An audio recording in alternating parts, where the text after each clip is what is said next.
For one thing, there was a big study that was done in the medical literature showing that, I think it was in Australia, that sunscreen actually causes people to get worse exposure or more exposure to harmful sun. And it's something like, whoa, you're blowing my mind here. What are you talking about? Well, part of that is because a lot of sunscreens don't actually do what they say. The marketing is misinformed, and that, it's the ingredients, it's the SPF range. If those aren't quite right, or if you don't apply it correctly, like as frequently as you need to, or you don't really rub it in to all the places, you're gonna have areas that you've missed. And yeah, you could end up staying out. The issue is those people who had the sunscreen on, they stayed out longer. They'd go to the beach and they'd be there 8 hours instead of 2 and then step in shade. They wouldn't use common sense. They thought, I'm covered. So it's kind of that false sense of security that really they were able to highlight. That's a big issue. So please keep that in mind. Even a good quality sunscreen, if you don't really put it on effectively or you don't reapply it, it's not really there to help you. You've got to think all of it through. It all kind of has to be done right. Another big myth or kind of controversy, I guess, is this idea, and I don't know a ton about this, but that sunscreens cause cancer or they get into your blood with I've heard people even talk about nanoparticles.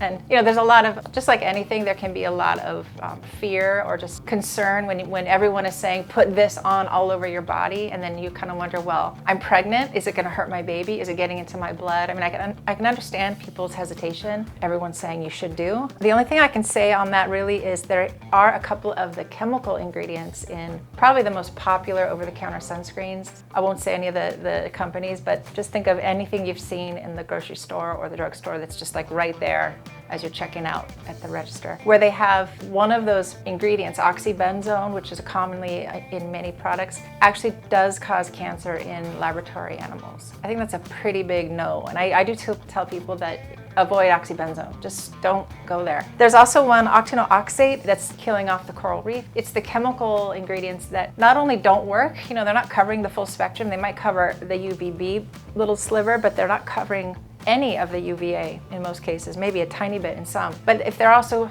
causing harm either to us or to the environment, there's really no reason to put that all over yourself. So I understand, if someone says, I'm not gonna do that because it's gonna poison me or something, I'd probably say, sure, don't do that. But look for one that's good quality, that's mineral based, and you should be fine. It'll bond with the skin, it does not get absorbed. The chemicals, they bond in a different way, and there have been trace amounts found in the blood. But with the company saying, but they're non-toxic, it's okay. Not entirely true. So this is a really useful tool that I show my patients. It's, I mentioned I sell some good quality sunscreens. This is the Elta MD one.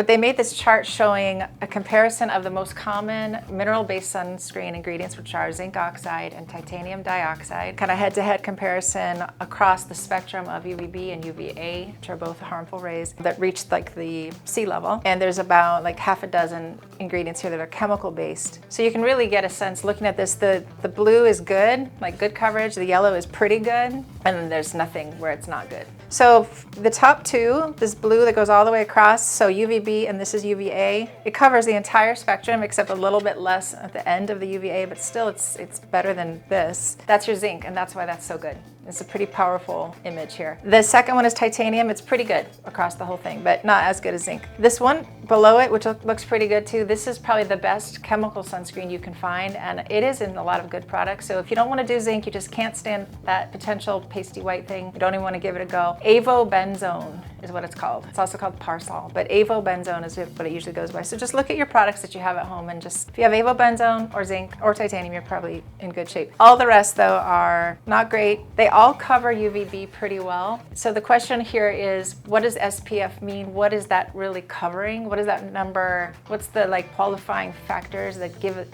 that the number is sort of based on? It's only based on UVB coverage, period. UVA is not included in the SPF. This was established in 1950 something, and it hasn't been changed in all these years, and it should be. It really, really should be, because we didn't know that UVA caused cancer until later. But the SPF hasn't adapted to our new knowledge. So that's that kind of false advertising a little bit, because sure, if it's an SPF of 50 in the UVB range, you're buying it, you think it's covering everything. It could be missing the majority of radiation that we're getting. And just as another side note, 85% of ultraviolet radiation that hits sea level at the Earth's surface 85% is UVA. So, and it goes through glass. You're missing like 85% of harmful, aging, cancer-causing radiation. So, and it's only kind of getting worse, of course. I mean, right? The ozone layer is not super tight. I mean, it's fluctuating, but there are some things that have changed with, how our planet is dealing with sun radiation. And I think it's important for us to